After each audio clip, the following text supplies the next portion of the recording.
जेथे कीर्तन करावे तेथे अन्न न सेवावे, बुक्का लावू नये भाळा, हार घालू नये गळा. संत तुकाराम महाराजांच्या वचनांप्रमाणे आचरण असणारी वैराग्य मूर्ती डॉक्टर श्री विकासानंदजी महाराज मिसाळ यांच्या भक्तिमय वाणीद्वारे श्रीमद भागवत कथा भक्ती ज्ञान वैराग्य महायज्ञ भाविकांनी लाभ घ्यावा ही विनंती. आयोजक SSY परिवार आणि ग्रामस्थ खेडले परमानंद तालुका नेवासा.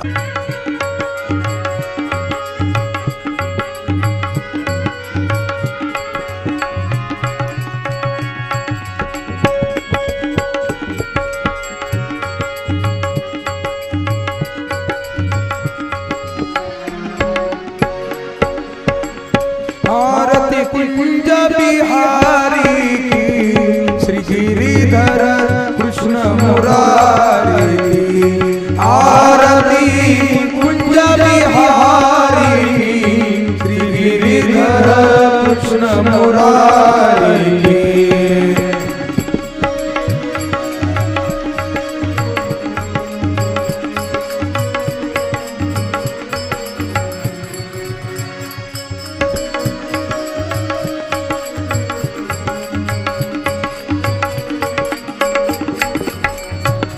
गले में बैजंती माला, बजावे मुरली मधुर बाला. श्रवण में कुंडल झलकाला, लगे श्री आनंद गंग मोहन मृग जंग. राधिका रमण बिहारी श्री गिरिधर कृष्ण मुरारी. आरती कुंज बिहारी श्री गिरिधर कृष्ण मुरारी.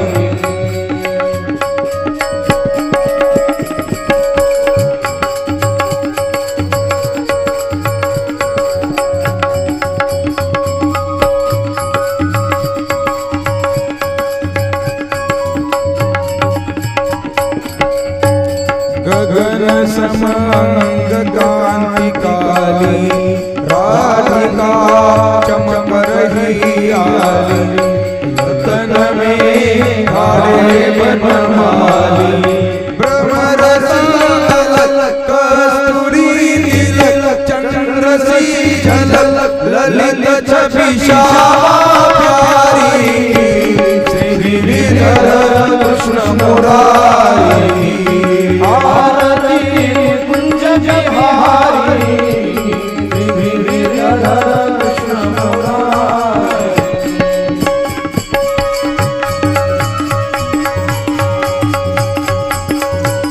श्री राधे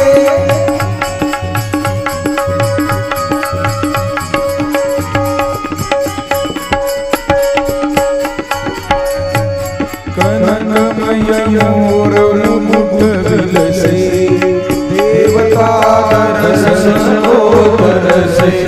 गगन से सुमन राशि बरसे, बजे मुरदंग मधुर मृदंग. वाहिनी संग अतुल रति गोप मुरारी श्री गिरिधर कृष्ण मुरारी. आरती कुंज बिहारी श्री गिरिधर कृष्ण मुरारी. जय हो.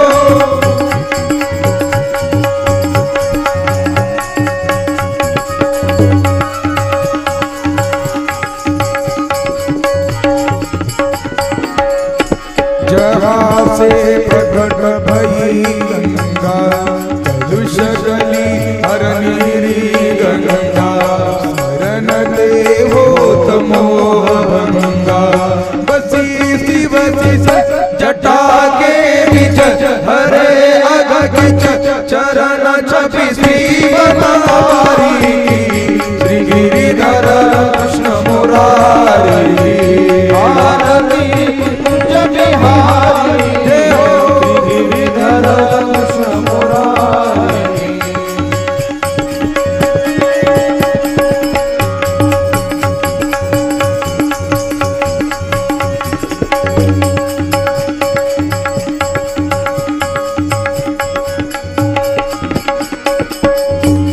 चमकत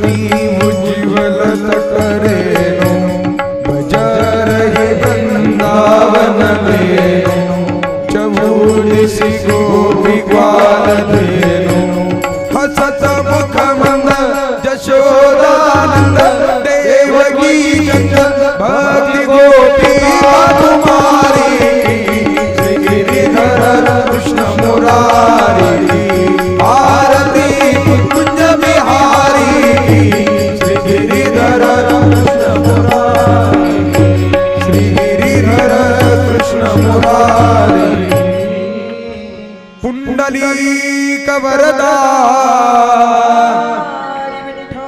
श्री ज्ञानदेव पंढरीनाथ भगवान की जय मौली ज्ञानेश्वर महाराज की जय जगद्गुरु तुकाराम महाराज की जय भागवत भगवान की जय व्यासदेव भगवान की जय शुकदेव भगवान की जय आद्य गुरु श्रीमद शंकराचार्य भगवान की राधा रानी की जय जय श्री राधे श्याम।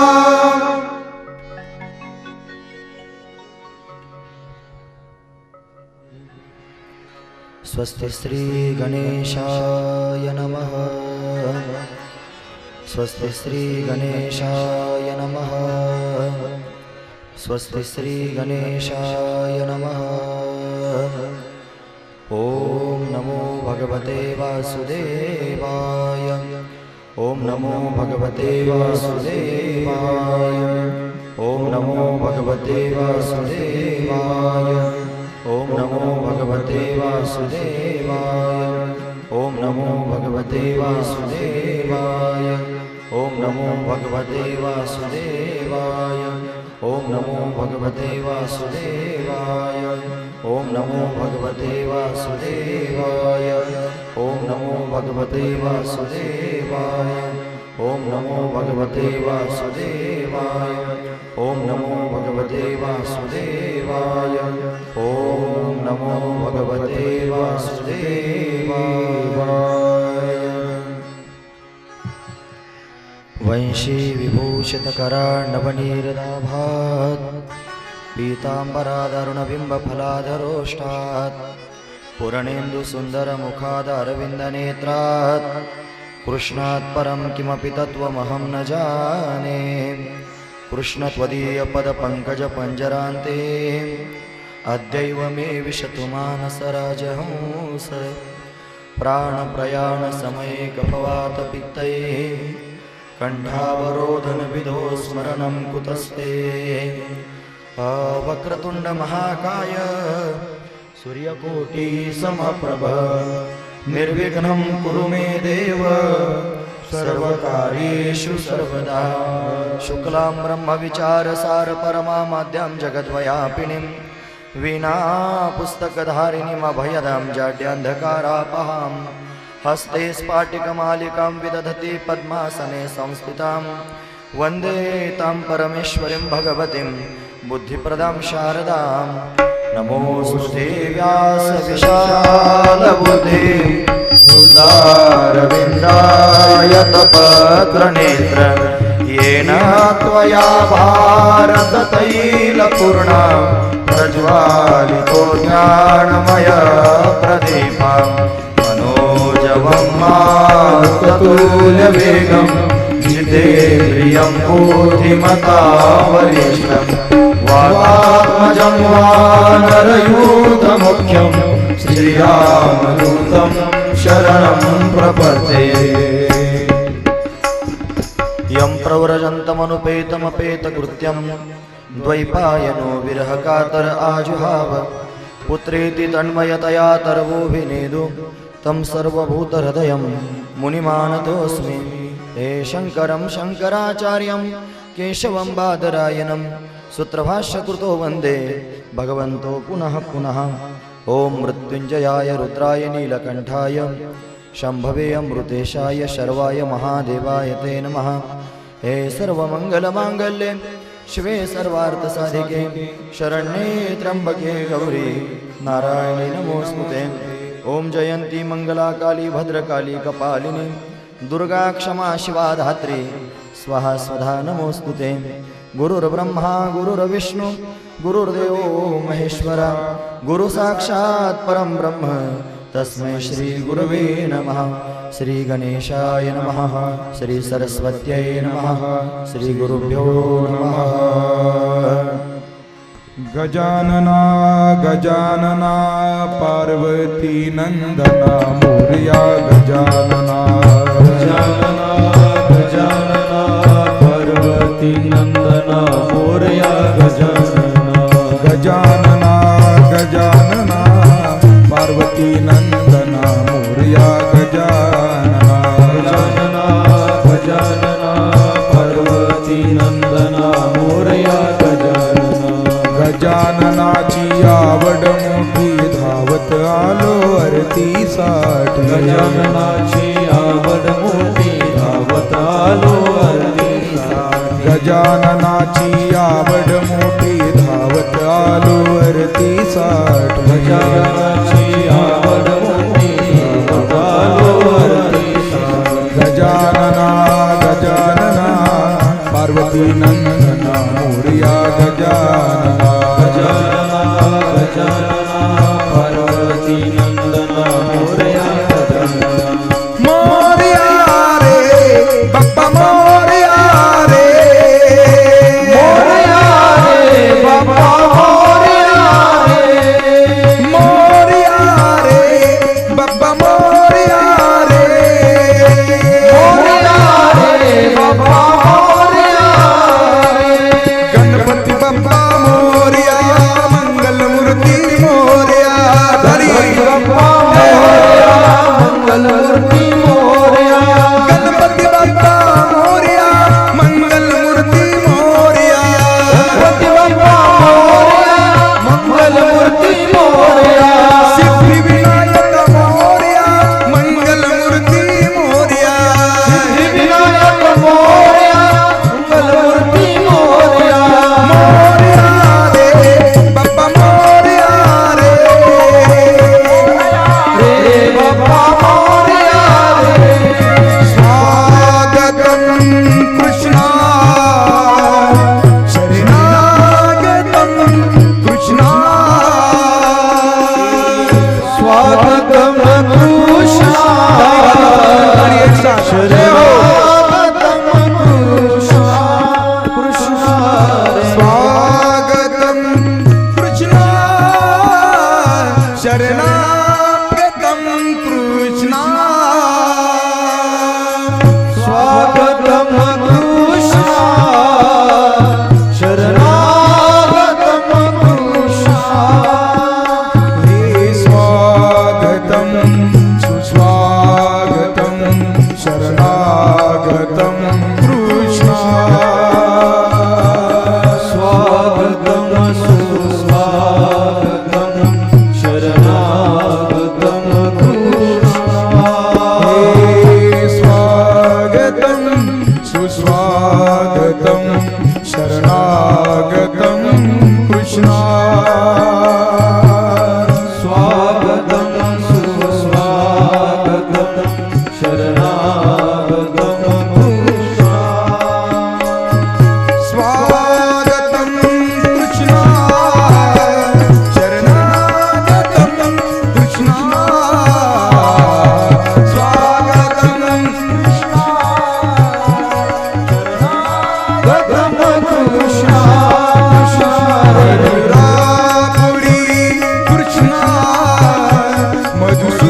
राधा रानी हमारी गगन से न्यारी राधा रानी हमारी तीनों लोगन से न्यारी न्यारी न्यारी राधा रानी हमारी तीनों गगन से न्यारी राधा रानी हमारी राधा रानी हमारी राधा रानी हमारी राधा रानी हमारी राधा रानी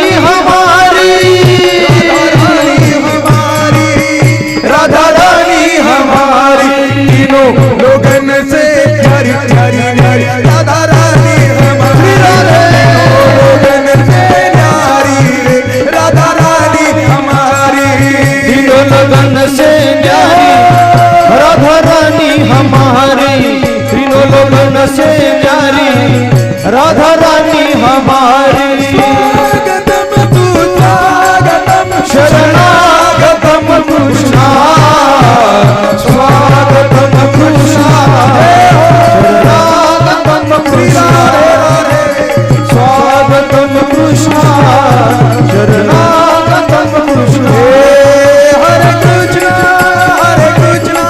कृष्ण कृष्ण हरे हरे हरे राम राम राम हरे हरे हरे कृष्ण कृष्ण कृष्ण हरे हरे हरे राम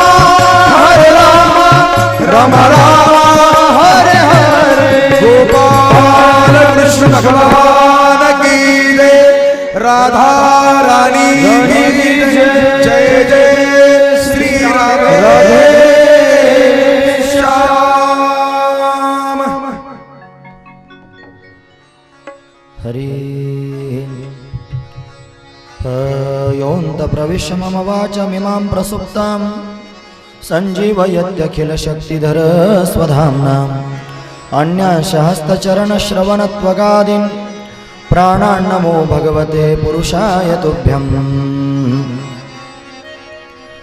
गंगा मैया के पावन तट पर आनंदकंद परमात्मा की कथा में तल्लीन महात्मा शुकदेव जी कहते हैं, राजन, गंगा माईच्या पवित्र काठावरती भगवान श्यामसुंदराच्या परम पावन कथेमध्ये तल्लीन असणारे महात्मा शुकदेवजी राजा परीक्षिताला श्रीमद भागवत कथा वर्णन करून सांगतात. या कथेच्या सामर्थ्याने अवघ्या 7 दिवसामध्ये राजा परीक्षिताचा उद्धार झाला. राजाचा उद्धार झाल्याने या कथेची महती उत्तरोत्तर वाढत गेली. महाराज, अनेकानेक संत महापुरुषांनी ही श्रीमद भागवत कथा जडजीवांच्या समोर वर्णन करून सांगितली आणि अनेक अज्ञानी जीवांना या कथेने समाधान प्राप्त करून दिले.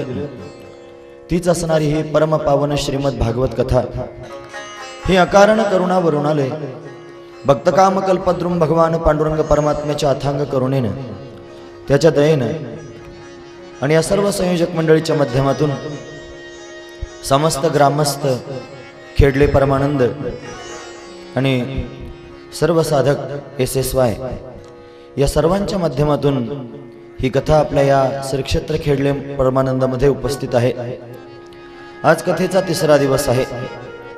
कालपर्यंत आपण प्रथम स्कंधामध्ये प्रवेश केला. श्रीमद भागवतामध्ये 12 स्कंद आहेत. पैकी प्रथम स्कंधात आपण त्या ठिकाणी पदार्पण करतो आहोत. नैमिष्य नावाच्या अरण्यामध्ये श्री सूतजी महाराज शौनकादिक ऋषींना त्या ठिकाणी कथा सांगतात आणि तीच कथा त्या ठिकाणी महाराज आपण सर्वजण श्रवण करतो आहोत. प्रथम स्कंध म्हणजे अधिकार स्कंध, याला अधिकार स्कंध म्हणावं. भागवतामध्ये असणाऱ्या 12 स्कंधांपैकी पहिले जे 2 स्कंध आहेत त्याच्यामध्ये अधिकार आणि साधना सांगितली. म्हणून अधिकारी कळल्याशिवाय त्या ठिकाणी ग्रंथात प्रवेशही होणार नाही. म्हणून अधिकारी कळणं गरजेचं आहे. म्हणून अधिकार सांगितला. कसा असतो भगवत प्राप्तीचा अधिकारी? आपण पहिल्या दिवसापासून ऐकत आहात की भागवत कथा ही त्या ठिकाणी काहीतरी शिकवणारी आहे. काय शिकवते आहे? परमार्थ मार्गावर चालायचं शिकवते भागवत कथा. भगवंताच्या प्राप्तीपर्यंत जाण्याचा मार्ग शिकवते श्रीमद भागवत कथा. तो मार्गच आपल्याला शिकायचा आहे. सूत्रबद्ध साधना आपल्याला शिकायची आहे. परमात्म्यापर्यंत त्या ठिकाणी जर जायचं असेल तर कुठेतरी सूत्रबद्धता जीवनात असली पाहिजे. आणि ती सूत्रबद्धता या भागवताच्या माध्यमातून आपल्या सर्वांना त्या ठिकाणी शिकायला मिळेल. हे भागवत भगवंताचं दर्शन करून देणार आहे. आपण सर्वांनी श्रवण केलं, याच्या आयोजनानं पुण्य वाढतं, याच्या श्रवणानं पाप जातं, याच्या मननानं आत्मबोध प्राप्त होतो, याच्या निधिध्यासनानं भगवंताचं दर्शन होतं. म्हणून जो कोणी सर्वांगाचे कान करून या कथेचं श्रवण करील, निश्चित भगवत दर्शनापर्यंत तो जाईल. धारणा अंतःकरणात असावी. सकारात्मक विचारधारा, पॉझिटिव्ह थिंकिंग आपल्यामध्ये त्या ठिकाणी असणं अतिशय गरजेचं आहे महाराज. आपण सदैव त्या ठिकाणी याच विचारात असलं पाहिजे की मी सुद्धा परमात्मेची प्राप्ती करून घेऊ शकतो. असं सर्वजण म्हणत नाहीत ना. का?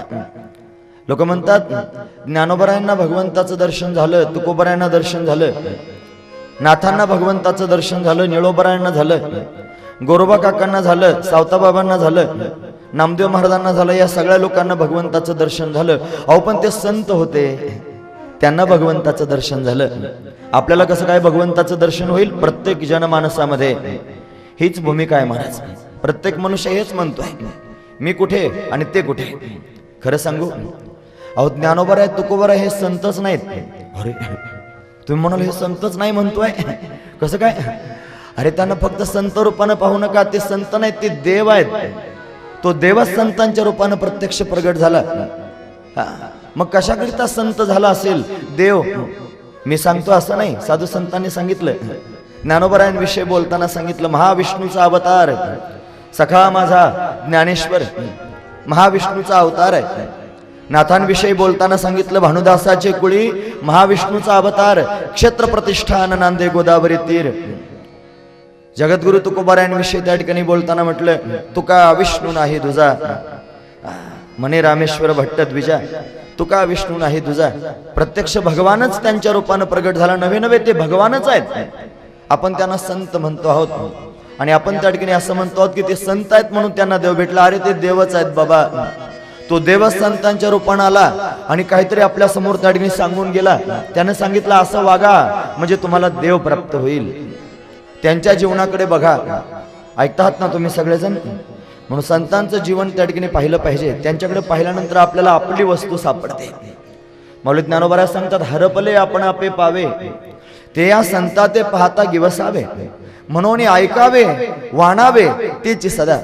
जे आपलं हरवलेलं आहे ते जर मिळवायचं असेल, ते जर शोधायचं असेल तर एक करा, या संतांकडे बघा आणि फक्त पाहू नका, त्यांच्याविषयी ऐका आणि त्यांच्याविषयी सांगा.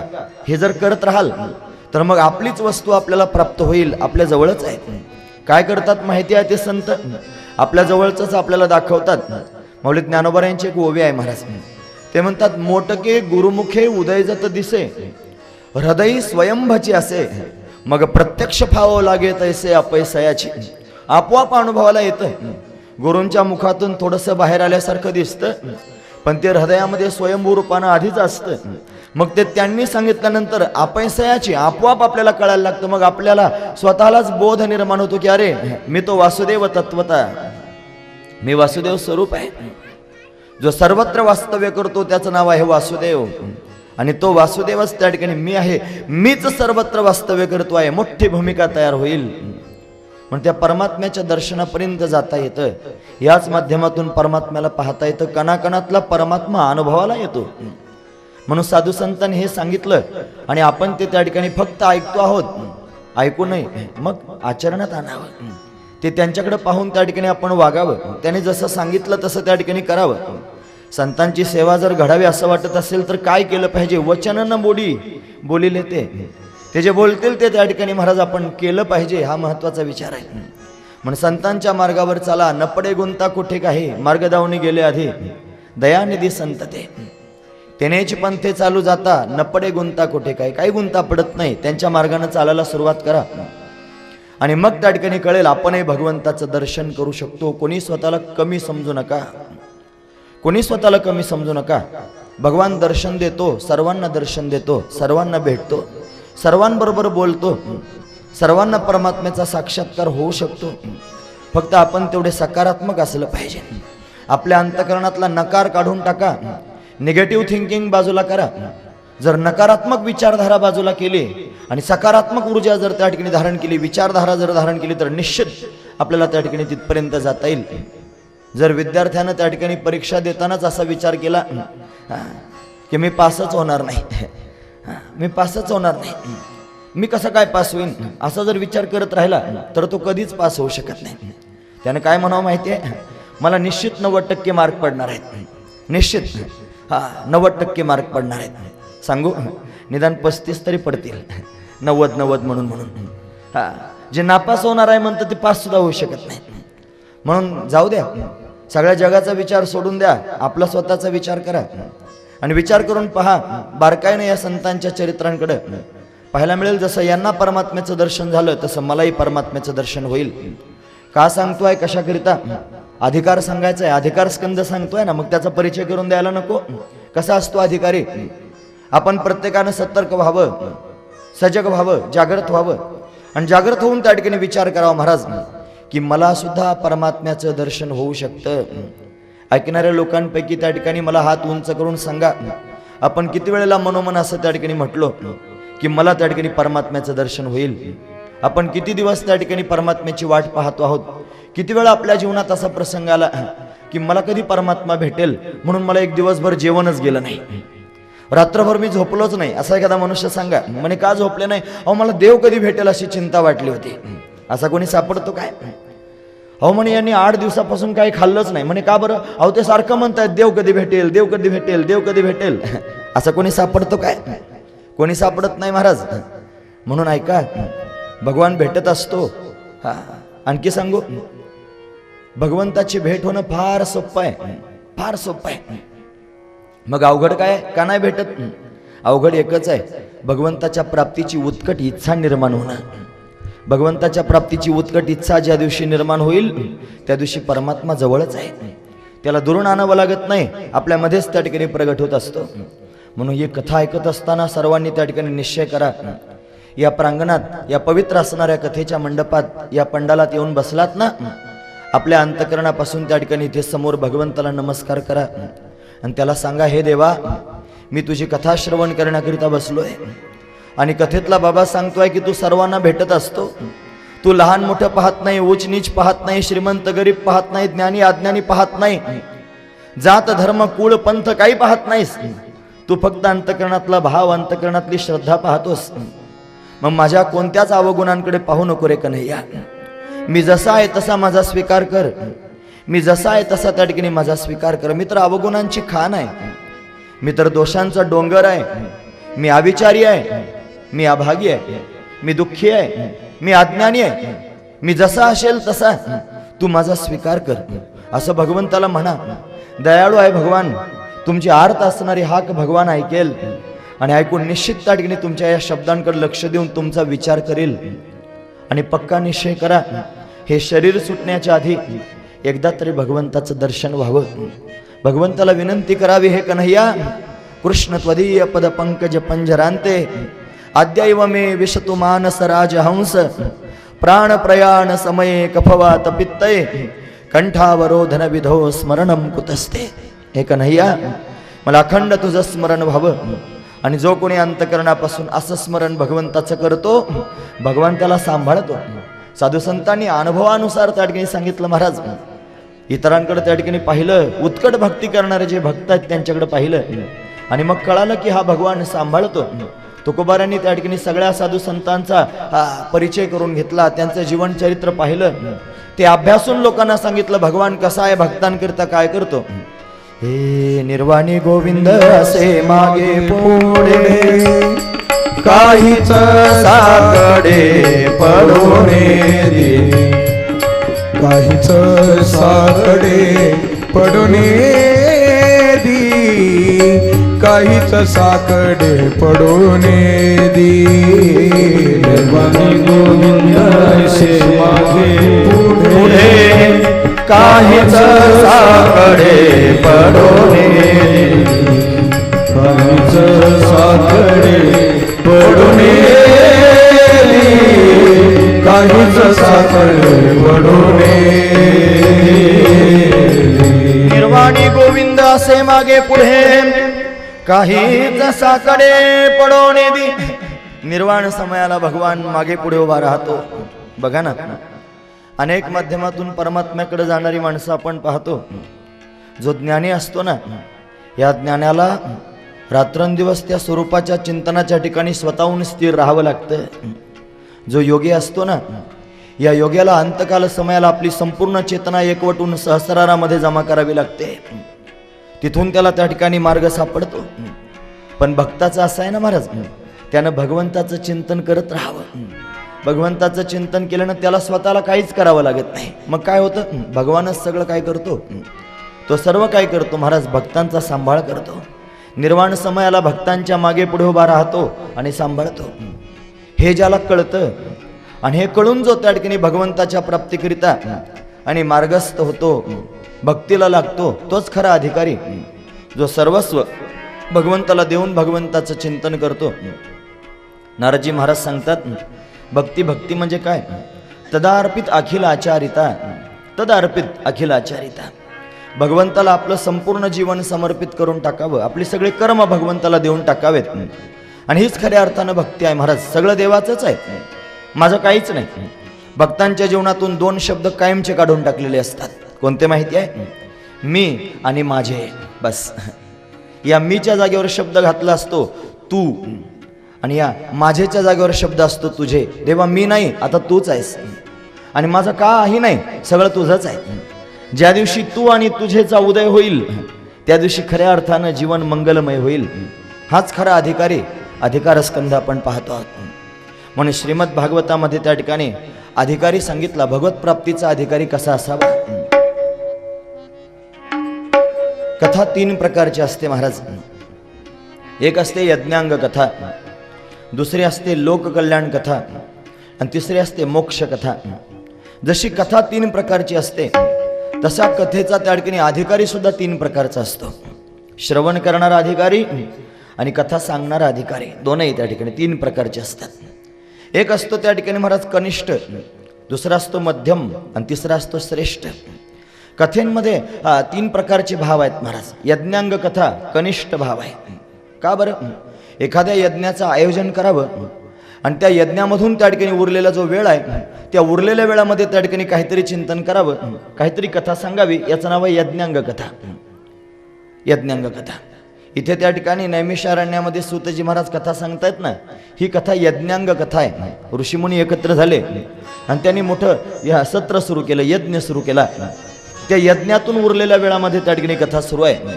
कनिष्ठ अधिकारी सूतजी आणि शौनकजी महाराज कनिष्ठ अधिकारी, उरलेल्या वेळामध्ये परमात्म्याचं चिंतन चालू आहे. चला, लोककल्याण कथा दुसरी कथा. लोककल्याण कथा म्हणजे ज्यांच्या अंतकरणामध्ये जगाच्या हिताची चिंता लागलेली आहे, आणि त्या दोघांनी एकत्र येऊन जगाच्या कल्याणाकरिता चर्चा करणं, याचं नाव आहे लोककल्याण कथा. याचे अधिकारी माहिती आहेत कोण आहे, नारदजी महाराज आणि व्यासदेवजी महाराज. व्यास आपल्या हनवटीला हात लावून त्या ठिकाणी बसले होते अंगणामध्ये. नारदजी महाराज तिथे आले. नारदजी आणि व्यासदेवजी यांचा संवाद झाला. दोघांच्याही अंतकरणामध्ये चिंता, जगाच्या कल्याणाची चिंता, लोकांच्या कल्याणाची चिंता, म्हणून दोघांमध्ये झालेली कथा, त्याचं नाव आहे लोककल्याण कथा. हे मध्यम अधिकारी, यांना कनिष्ठ नाही म्हणायचं, हे मध्यम अधिकारी. आणि त्याहीपेक्षा त्या ठिकाणी श्रेष्ठ असणारे अधिकारी कोण आहेत, श्रेष्ठ असणारी कथा मोक्ष कथा. मोक्ष कथा, जी कथा फक्त भगवंताच्या दर्शनाकरिताच चालू आहे, ज्या कथेचा उद्देश फक्त भगवंताचं दर्शन हाच आहे, स्वरूपाची प्राप्ती हाच आहे, मोक्ष स्वरूपाला प्राप्त करून घेणं हाच उद्देश ज्या कथेचा आहे, त्याला मोक्ष कथा म्हणावं. अशी मोक्ष कथा. श्रेष्ठ अधिकारी श्री शुकदेवजी महाराज आणि राजा परीक्षित. का बरं माहिती आहे, दोघांच्या चित्ताचा विषय एकच आहे, परमात्मा. विषय तो त्यांचा झाला नारायण. नावडे जन, नावडे धन, नावडे माता, नावडे पिता, कोणी आवडत नाही, फक्त परमात्माच आवडतो. तो परमात्मा माझा केव्हा होईल, एवढीच भावना त्यांच्या अंतकरणात आहे. श्रेष्ठ अधिकारी, कोणाचा काही विचार नाही महाराज, फक्त परमात्म्याचाच विचार चित्तात चालू आहे. बोलणाराही फक्त परमात्म्याचं चिंतन करतोय आणि ऐकणारा सुद्धा फक्त परमात्म्याचं चिंतन करतोय. लोकांचं कल्याण व्हावं ही भूमिका सुद्धा तिथे नाही, फक्त भगवंतच डोळ्यासमोर उभा आहे, एवढाच एक भाव आहे. याला मोक्ष कथा म्हणावं. ही श्रेष्ठ असणारी कथा आणि श्रेष्ठ असणारी त्या ठिकाणी कथा श्रोता आणि वक्ता श्री शुकदेवजी आणि राजा परीक्षित श्रेष्ठत्व त्यांना मिळालं. 3 प्रकारचे अधिकारी आपण पाहिले. म्हणून त्या ठिकाणी महाराज या दोघांना अजून का श्रेष्ठ म्हटलं जातं त्याचं कारण अजून एक सांगितलं. भागवतकार भाव सांगतात ना, भाव सांगितला. राजा परीक्षिताला सुद्धा आईच्या गर्भातच भगवंताचं दर्शन झालं होतं आणि श्री शुकदेवजी महाराजांना सुद्धा आईच्या गर्भातच भगवंताचं दर्शन झालं होतं. आईच्या गर्भात असल्यापासून परमात्म्याचे भक्त म्हणून श्रेष्ठ अधिकारी, श्रेष्ठ अधिकारी तिघे श्रेष्ठ आहेत. त्याहीपेक्षा श्रेष्ठ असणारा वक्ता आणि श्रेष्ठ असणारा श्रोता कोण असेल याच्याविषयी जर चर्चा करायची असेल तर श्रेष्ठ असणारा श्रोता त्याला म्हणावं ज्याची मातृशुद्धी, पितृशुद्धी, वंशशुद्धी, अन्नशुद्धी आणि आत्मशुद्धी झालेली आहे. त्याला म्हणायचं श्रेष्ठ असणारा श्रोता. ज्याची आई शुद्ध आहे, मातृशुद्धी, पितृशुद्धी, वंशशुद्धी, अन्नशुद्धी आणि आत्मशुद्धी या 5 प्रकारच्या शुद्धी ज्याच्या झालेल्या आहेत तो उत्तम असणारा श्रोता. म्हणून श्रोत्यानं त्या ठिकाणी आपल्या स्वतःला निर्मळ करण्याचा प्रयत्न करावा. ज्याचे माता पिता पवित्र आहेत, शुद्ध आहेत, तेच या कथेच्या मंडपात येऊन बसतात. बाकीचे कसे बसतील? संस्कारित जे आहेत ना तेच या कथेच्या मंडपात येऊन बसतात. भगवंताची कथा श्रवण करतात. सर्वजण नाही श्रवण करत. मातृपितृ शुद्धी आहे, ज्याच्या वंशात त्या ठिकाणी महाराज वंशशुद्धी, ज्याचे पूर्वज त्या ठिकाणी पवित्र होते त्याच्याच वंशामध्ये चांगले जन्माला येतात मुलं आणि ते भगवंताचं भजन करू लागतात. म्हणून वंशशुद्धी असते. अन्नशुद्धी, आपण जे अन्न खातो ना ते अन्न सुद्धा त्या ठिकाणी महाराज फार महत्वाचं आहे. ते सात्विक असावं. गीतेमध्ये आहार सांगितले ना, सात्विक, राजस, तामस. सात्विक आहार असावा. ज्याचा आहार शुद्ध आहे तो उत्तम असणारा श्रोता.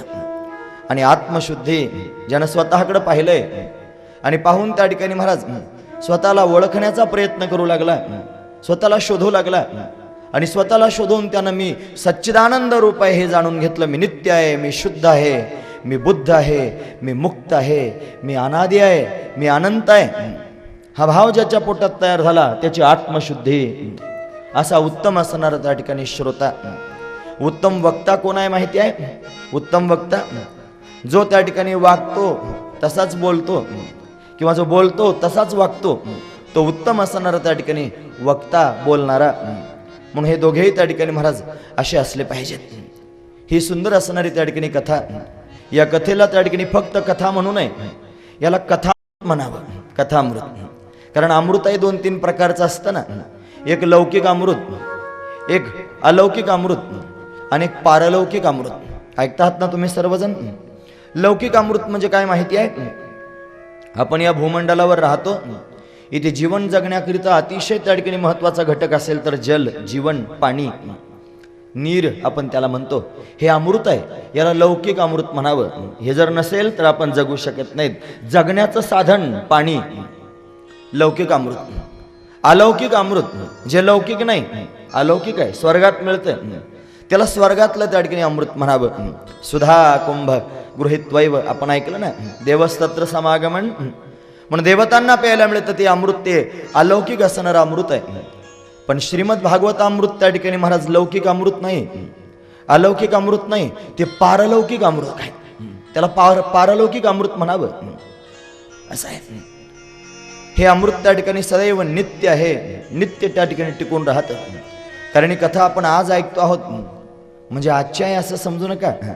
ही त्या ठिकाणी अनादिकालापासून चालत आलेली आहे. जसं त्या ठिकाणी सामान्य असणारी गावातली नदी असते ना, पाऊस पडला की त्या ठिकाणी वाहू लागते आणि पावसाळा बंद झाला की आता नद्या आटल्या, सगळ्या गावच्या नद्या आटल्या. जिच्या मुळाशी त्या ठिकाणी ओल आहे ती नदी सदैव वाहत राहते. हे जे भागवतामृत आहे ना हे नित्य आहे. जशी गंगा नित्य वाहते, यमुना नित्य वाहते, शरयू नित्य वाहते, नर्मदा मैया नित्य वाहते. का? त्याचं कारण तिच्या मुळाशी त्या ठिकाणी ओल आहे. महाराज गोस्वामीजी वर्णन करून सांगतात. सजल मूल जिन सरित नाई, बरस गए मुनि बारी सुहाई. श्री राम जय राम जय राम, श्री राम जय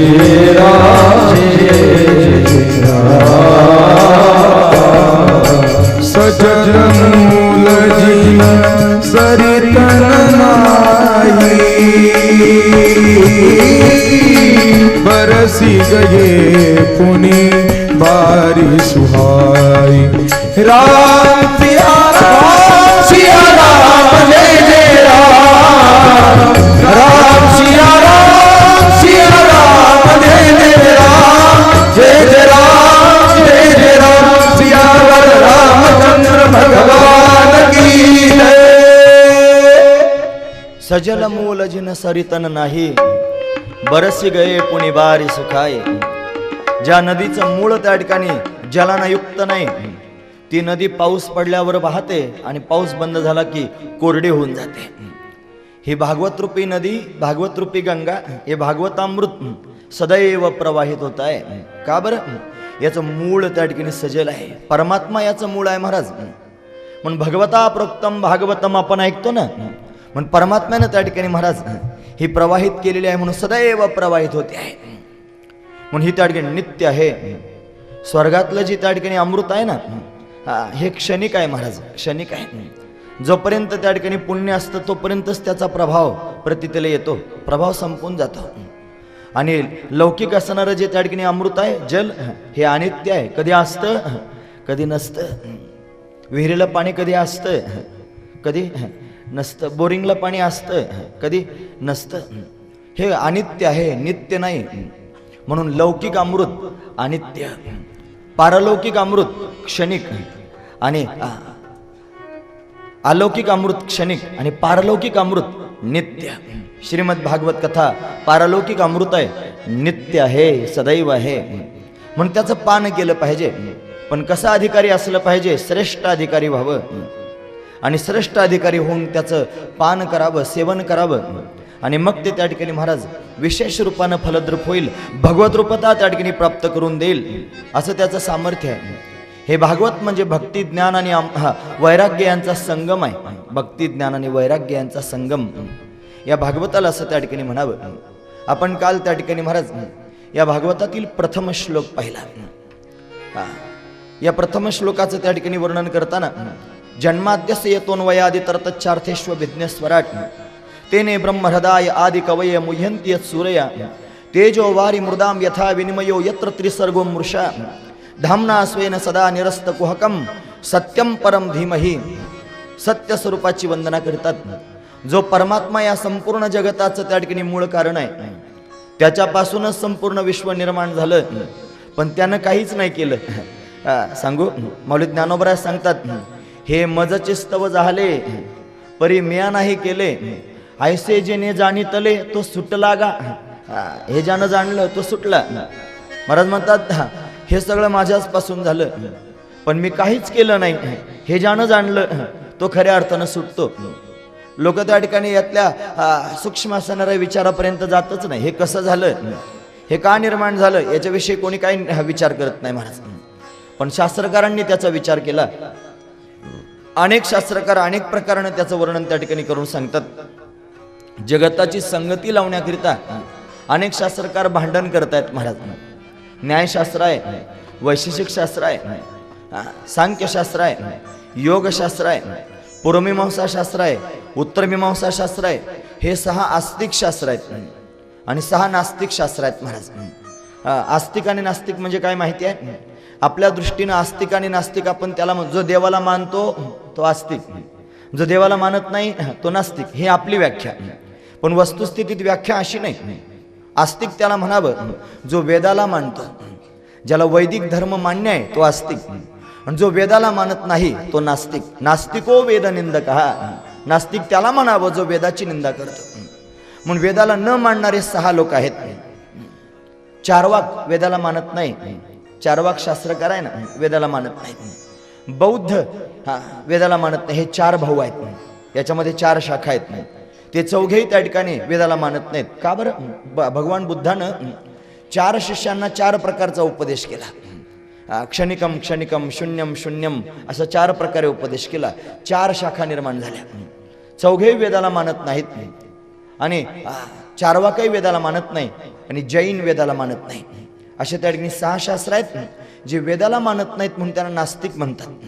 त्यांची मतं आहेत. आणि 6 आस्तिक शास्त्रकार आहेत. न्यायशास्त्र, वैशेषिक शास्त्र, सांख्यशास्त्र, योगशास्त्र, पूर्वमीमांसा आणि उत्तरमीमांसा शास्त्र. प्रत्येक शास्त्राचे कर्ते स्वतंत्र आहेत.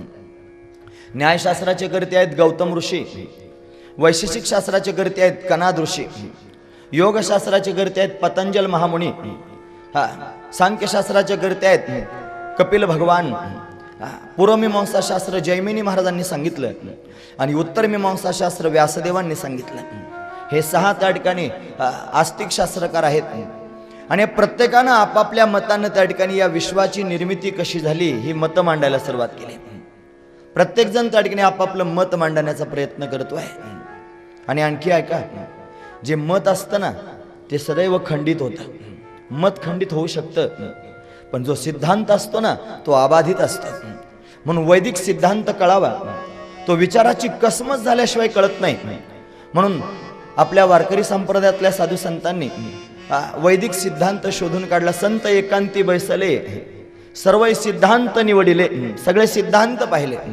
अबाधित असणारा सिद्धांत जगाच्या समोर मांडला, ते हे हरीचे नाम, भगवंताचं नाम, भगवंताची भक्ती, भगवंताच्या स्वरूपाचं ज्ञान. या सगळ्या गोष्टी साधू संतांनी आपल्या समोर त्या ठिकाणी सांगितल्या आणि तेच त्या ठिकाणी कळालं पाहिजे. म्हणून त्या ठिकाणी या संपूर्ण जगताला निर्माण करणारा परमात्माच आहे. तो या सगळ्या जगताला जन्म देणार आहे. इथे पहिल्या श्लोकाला सुरुवात ज शब्दानं झाली, जकारानं. खरं सांगू, ज या अक्षरानं कोण्याही शास्त्राचा आरंभ होत नसतो. आरंभ करू नये असा शास्त्राचा नियम आहे. का बरं? ज हे दग्ध असणार त्या ठिकाणी अक्षर आहे, दग्ध. त्यानं जर सुरुवात केली तर त्याची पूर्णता होत नसते म्हणतात. मग का बरं ज न सुरुवात केली असेल? का ज न सुरुवात केली माहिती आहे? त्याचं कारण असं आहे की व्यासांचं हृदय त्या ठिकाणी जळतं आहे, म्हणून ज ने सुरुवात केली. आणखी कारण ऐकत राहा. का बरं ज न सुरुवात केली असेल? सगळं जग त्या ठिकाणी भवसागरामध्ये त्या ठिकाणी तडपत आहे. हे सगळं जग दुःखामध्ये, तापामध्ये जळत आहे. या जळणाऱ्या लोकांना त्या ठिकाणी महाराज शांतता प्राप्त करून द्यायची आहे, म्हणून जन सुरुवात केली. जन का सुरुवात केली असेल? अरे जन्म मरणाची परंपरा निवृत्त करण्याकरिता शास्त्र सांगायचंय, म्हणून जन्माद्यस्य यतोन्वयादितरत जन सुरुवात केली. का बरं जन सुरुवात केली असेल? अरे संसार जाळून टाकायचा असेल तर जन सुरुवात केली पाहिजे. कारण संसार जाळल्याशिवाय परमात्मा प्राप्त होत नाही. संसार जाळायचा म्हणजे हातात रॉकेलचा डबा, काड्याची पेटी आणि पेटून देणं असा अर्थ करू नका. संसार बाहेरचा जाळायचा असं नाही. संसार इथे राहतो, आतमध्ये राहतो. त्याला आतून त्या ठिकाणी संपवायचा आहे पूर्णपणे. तो इथेच राहतो महाराज. खरं सांगू, माणसं कथा कीर्तनाला येतात आणि आल्यानंतर त्या ठिकाणी या मंडपात प्रवेश करतात. मंडपात प्रवेश करताना पायात चप्पल घेऊन आलेले असतात. ती चप्पल बाहेर काढायची असते मंडपात. कथा 4 तास चालते, 4 तासापर्यंत. या 4 तासामध्ये 8 वेळेला त्याला चप्पलेचं ध्यान होत असेल.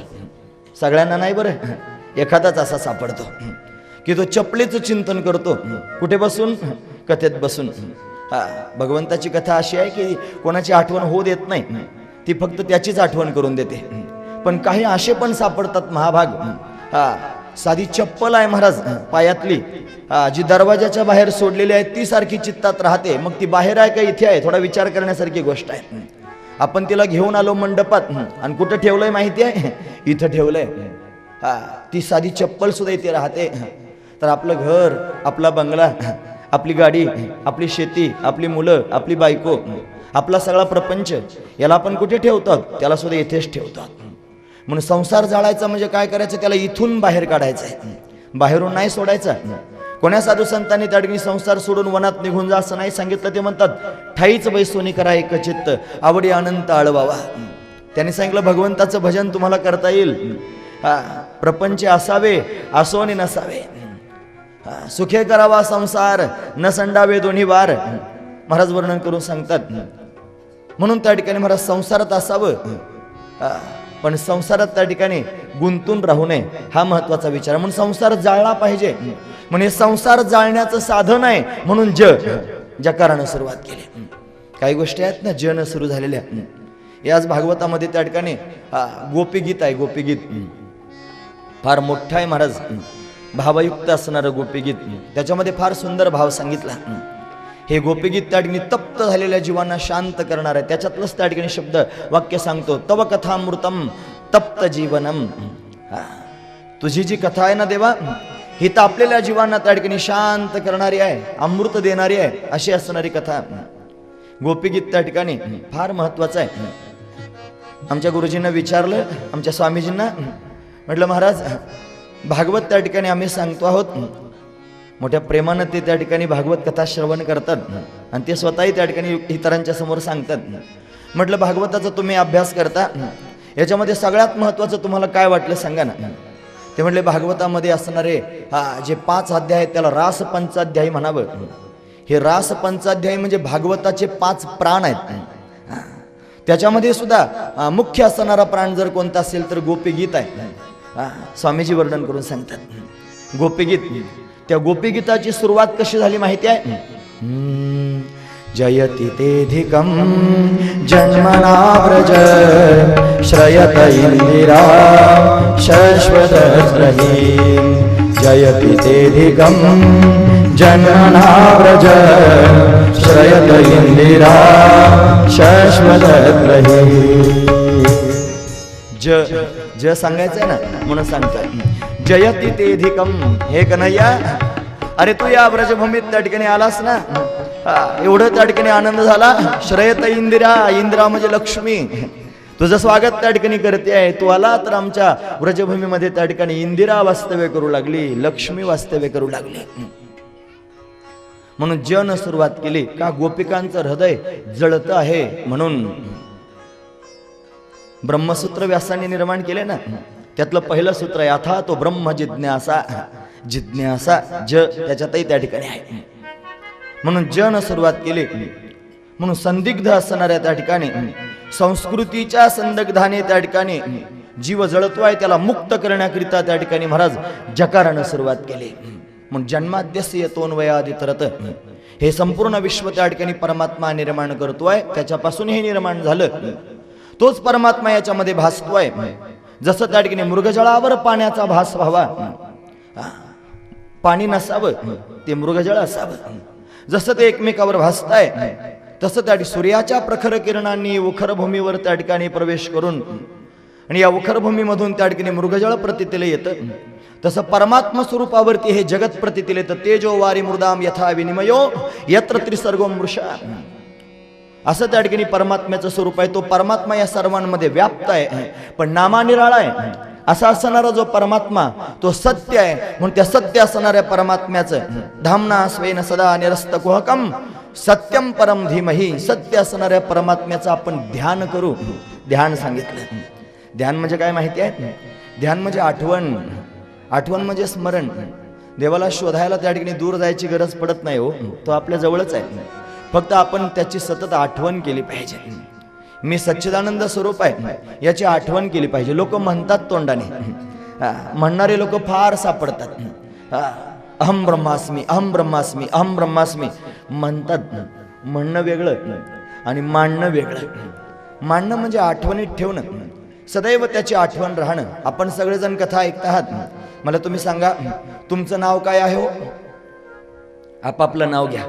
जसे ब्राह्मण बुवा हातामध्ये त्या ठिकाणी पाणी घेऊन म्हणतात ना, म्हणा तुमचं नाव म्हणा, असं म्हणतात ना, असं आपापलं नाव म्हणा. माहिती आहे ना सगळ्यांना तुमचं नाव माहिती आहे. मग एक दिवस असा कधी येतो का की सकाळी उठल्याबरोबर स्नान वगैरे झालं की हातात माळ घ्यायची ना आपल्याच नावाचा जप करायचा? का बरं? लक्षात राहण्याकरिता. माझं नाव लक्षात राहिलं पाहिजे ना. असा एखादा सापडतो का? नाही. आपलं नाव आपल्याला लक्षात ठेवावं लागत नाही, ते लक्षातच असतं महाराज. आपल्याच नावाचा दुसरा एखादा जर मंडपात बसलेला असला आणि चुकून त्याला जर कोणी हाक मारत असेल तर आपण ओ देतो, कारण आपण एवढे नावाशी त्या ठिकाणी संलग्न झालेलो आहोत. एवढं एकरस त्या ठिकाणी आपण होऊन जातो, एवढी एकरूपता आपली होऊन जाते. खरं सांगू, तसंच ज्ञानाविषयी व्हावं, परमात्म्याविषयी व्हावं. मीच त्या ठिकाणी परमात्मा स्वरूप आहे, मी तो वासुदेव तत्वतः, हा भाव निर्माण व्हावा आणि तो त्या ठिकाणी दृढ व्हावा. म्हणून मी ब्रह्मरूप आहे हे म्हणू नये, मी ब्रह्मरूप आहे हे मानावं. रामसुखदास स्वामी म्हणायचे, मान्यता के परिवर्तन से परिवर्तन, मान्यता के परिवर्तन से परिवर्तन. आपण स्वतःला अमुक मानतो, मी अमक्याचा मुलगा आहे, मी अमक्याचा भाऊ आहे, मी अमक्याचा पती आहे, मी अमक्याचा बाप आहे हे आपण स्वतःला म्हणतो आहोत, ही आपली मान्यता आहे आणि चुकीची मान्यता आहे. मी काहीच नाही कोणाचा, मी तर दिव्य आहे, मी अनादी आहे, मी अनंत आहे, मी सच्चिदानंद स्वरूप आहे, ही मान्यता खरी मान्यता आहे. हे मानावं. आपली मान्यता बदलली की आपण त्या ठिकाणी खऱ्या अर्थानं स्थिर होतो, स्वरूपापर्यंत जातो. म्हणून स्वरूपाला जाणून दृढ व्हावं, मान्यता प्राप्त करून घ्यावी. ते स्वरूपच सत्य आहे महाराज. आणि त्या सत्य असणाऱ्या स्वरूपाचं ध्यान केलं पाहिजे, त्याचं चिंतन केलं पाहिजे, लक्षात ठेवलं पाहिजे की मी सच्चिदानंद रूप आहे. म्हणून त्या सत्य स्वरूपाचं ध्यान, सत्यम परम धीमहि, त्याचं ध्यान केलं पाहिजे. सत्यच खरा धर्म आहे. सत्याशिवाय दुसरा धर्म जगात कोणताच नाही महाराज. म्हणून गोस्वामीजी वर्णन करून सांगतात, धर्म ना दुसरा सत्य समान, धर्म ना दुसरा सत्य समान,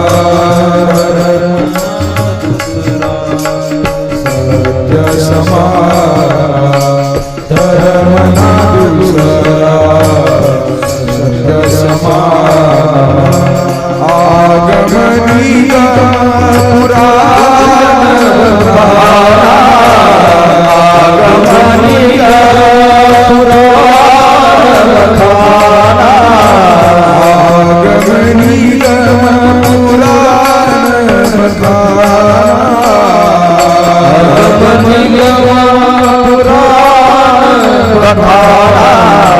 श्री राम जय राम जय राम, श्री राम जय राम जय जय राम, श्री राम जय राम जय राम, श्री राम